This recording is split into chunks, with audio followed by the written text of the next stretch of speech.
3월 27일 월요일 완전히 없애주심.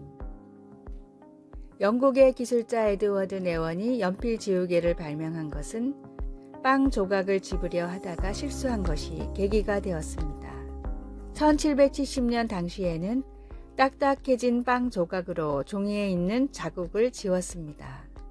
그런데 실수로 라텍스 고무 조각을 집어들었던 네원은 그것으로 잘못한 부분을 지울 수 있었고 남겨진 고무 부스러기도 손으로 쉽게 쓸어낼 수 있다는 것을 알게 되었습니다. 마찬가지로 우리가 살면서 저지르는 아주 심한 실수들도 쓸어 없애 버려질 수 있습니다. 바로 생명의 양식이 되시는 주님께서 자신의 목숨을 바쳐 그것들을 깨끗하게 하시고 우리의 죄를 결코 기억하지 않겠다고 약속하셨습니다. 이사야 43장 25절은 이렇게 말합니다. 곧 나는 나를 위하여 내 허물을 도말하는 자니 뇌 죄를 기억하지 아니하리라. 이것이 아주 놀라운 해결책으로 보일지 몰라도 우리에게 그럴 만한 자격이 있는 것은 아닙니다. 많은 사람들이 하나님께서 우리가 과거에 지은 죄를 아침 안개처럼 쓸어 없애 주실 수 있다는 사실을 쉽게 믿지 못합니다.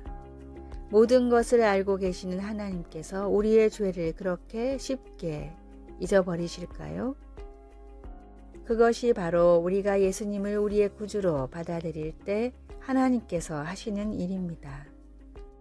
하나님 아버지께서 우리의 죄를 용서하시고 더 이상 그 죄를 기억하지 않으시겠다고 하심으로써 우리가 앞으로 자유롭게 살아갈 수 있게 하신 것입니다. 더 이상 과거의 잘못에 끌려다니지 않게 된 우리는 죄의 부스러기까지 쓸어버리고 깨끗하게 되어 지금 그리고 영원히 주님을 섬길 수 있습니다. 말씀, 내가 내 허물을 빽빽한 구름같이 내 죄를 안개같이 없이 하였으니. 이사야 44장 22절. 찬송 255장 너희 죄에 흉악하나. 기도, 주님 안에서 새 삶을 살 수 있도록 나의 과거를 지워주시고 묵은 죄들을 완전히 없애 주소서. 하나님의 용서가 실제한다는 것을 깨닫게 하시고 그 안에서 기쁨으로 살아가게 하소서. 아멘.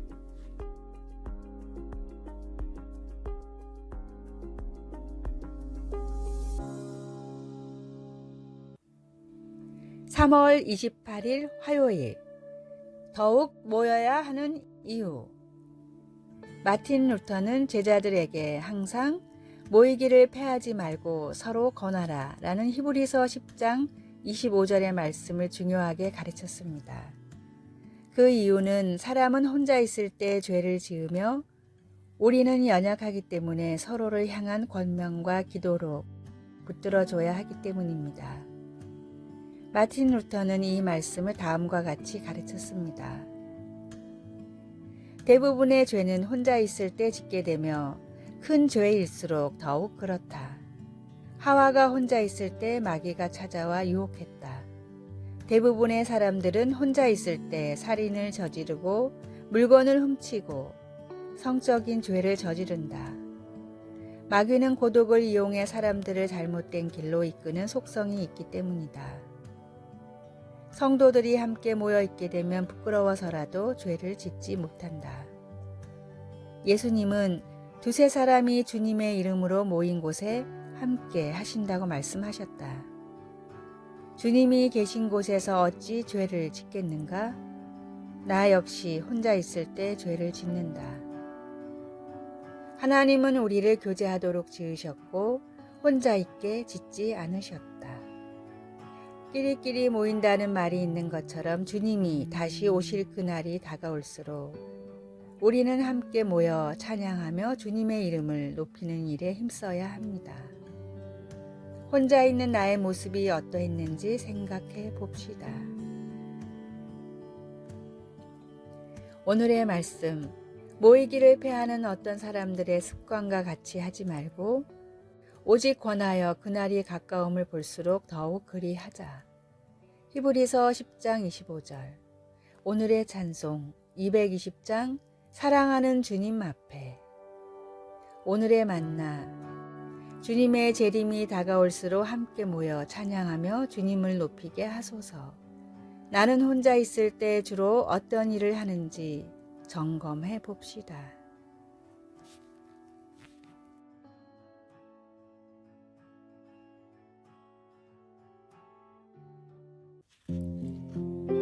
(3월 29일) 수요일. 우리를 위한 수공품.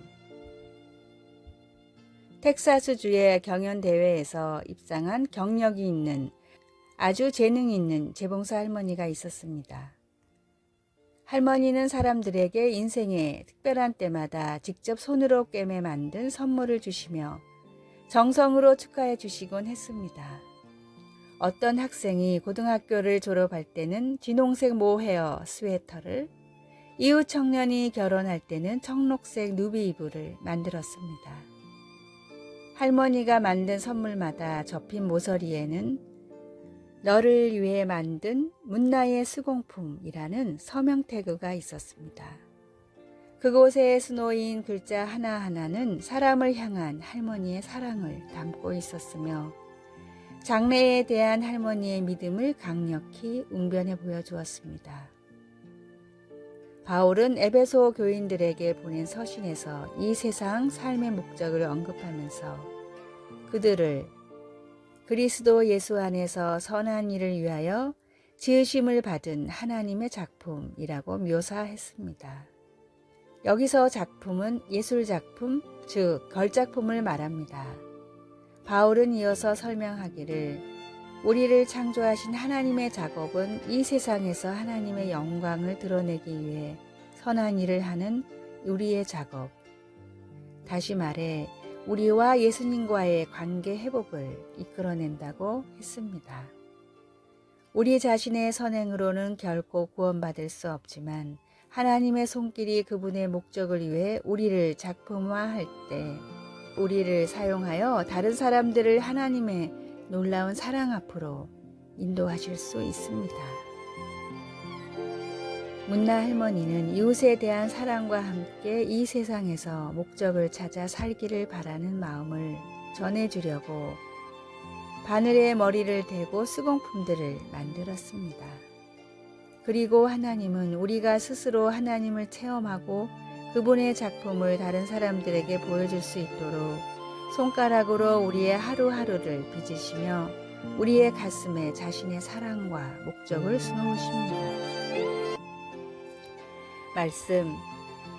우리는 그가 만드신 바라 그리스도 예수 안에서 선한 일을 위하여 지으심을 받은 자니 하나님이 전에 예비하사 우리로 그 가운데서 행하게 하려 하심이니라. 에베소서 2장 10절. 찬송 454장 주와 같이 되기를. 기도. 하나님 아버지, 저를 손수 만들어 주시니 감사합니다. 하나님 아버지를 세상에 알릴 수 있도록 도와주소서. 예수님의 이름으로 기도드립니다. 아멘.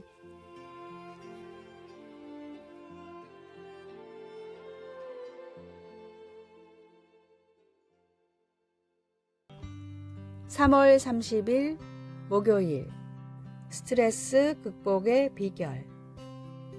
헝가리의 내분비학자 한스 셸리어는 스트레스의 존재를 세계 최초로 밝혀냈습니다. 그 공로로 비록 수상은 못했지만 노벨 생리학상 후보에 17번이나 올랐고 하버드 대학교 의대와 존스 홉킨스 대학 등을 거치며 내분비학의 대가로 인정받았습니다. 한스 셸리에 교수는 노년에는 세계를 돌아다니며 의사들을 대상으로 스트레스에 대한 강의를 했습니다. 강의가 끝난 뒤 가진 질의응답 시간에 셸리에 교수가 가장 많이 받은 질문은 스트레스를 어떻게 극복하는가 였습니다. 셸리에 교수는 언제나 단 한마디로 대답했습니다. 감사하십시오. 셸리에 교수가 밝혀낸 스트레스의 원인은 다음과 같았습니다. 끊임없이 변하는 환경에 성공적으로 적응하지 못할 때 스트레스가 찾아옵니다. 변화에 긍정적으로 적응한다면 행복이 찾아옵니다. 그러므로 스트레스로 인한 불행과 질병을 피하는 가장 효과적인 방법은 감사입니다. 생각대로 되지 않는다 해도, 잠시 이해할 수 없는 일들이 일어난다 해도 주님이 모든 삶을 책임지고 계시기에 언제나 감사할 수 있습니다. 마음이 불안하고 삶이 위태하다고 느껴지더라도 우리를 푸른 초장으로 인도하고 계시는 주님이심을 의심하지 말고 감사하십시오.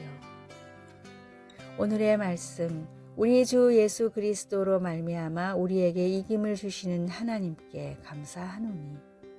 고린도전서 15장 57절. 오늘의 찬송 428장 내 영혼의 햇빛 비치니. 오늘의 만나. 모든 일에 주님께 감사하는 고백을 드리며 살아가게 하소서. 나를 힘들게 하는 일들을 통해서도 주님께 감사합시다.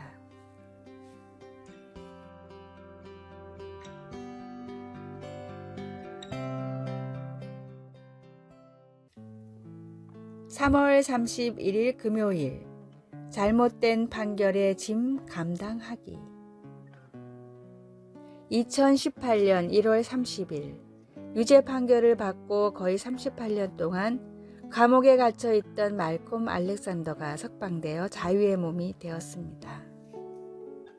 그동안 비참하리만큼 불공정했던 수많은 재판 과정에서 알렉산더는 지속적으로 자신의 무죄를 주장해 왔으나 마침내 DNA 증거로 인해 무죄임이 밝혀진 것입니다. 무능한 변호사, 부당한 증거들, 의심스러운 수사 방법 등이 모두 어우러져 이 죄 없는 사람을 거의 40년 동안 감옥에 가두었습니다. 마침내 석방되었을 때 알렉산더는 대단한 기품을 보여주었습니다. 화를 내다니요. 화를 내기에는 시간이 별로 없습니다. 만약 38년의 인생을 부당하게 도둑맞고 우리의 명예가 땅에 떨어졌다면 우리는 화내고 분노할 만합니다. 비록 알렉산더가 자신에게 주어진 잘못된 판결의 짐을 감당하며 오랜 세월을 가슴 아프게 지내야 했지만 그는 악으로 말미암아 무너지지 않았습니다. 자신의 힘을 복수하는 데 사용하지 않고 베드로가 가르쳐준 삶의 태도를 보여준 것입니다. 악을 악으로, 욕을 욕으로 갚지 말고. 성경은 여기에서 한 걸음 더 나아갑니다. 베드로 사도는 우리에게 복수하려 하기보다는 복을 빌어야 한다고 말합니다. 우리에게 부당한 잘못을 저지른 사람들을 용서하고 그들이 잘 되기를 바라는 데까지 나아가야 합니다. 그들의 악한 행동을 규탄하지 말고 하나님의 말할 수 없이 놀라운 자비를 가지고 그들을 만나야 합니다. 예수님은 십자가에서 우리의 죄짐을 지셨습니다. 그로 말미암아 우리가 은혜를 받았으니 그 은혜를 다른 사람들에게, 심지어 우리에게 잘못한 사람들에게까지 베풀 수 있어야 합니다. 말씀. 악을 악으로, 욕을 욕으로 갚지 말고 도리어 복을 빌라.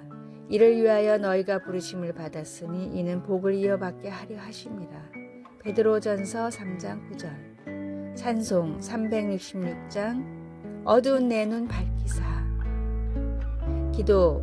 우리에게 상처 준 사람도 우리가 받은 만큼 상처를 받아야 한다는 생각을 버리기가 쉽지 않습니다. 주님의 자비와 은혜로 살아갈 수 있도록 도와주소서. 아멘.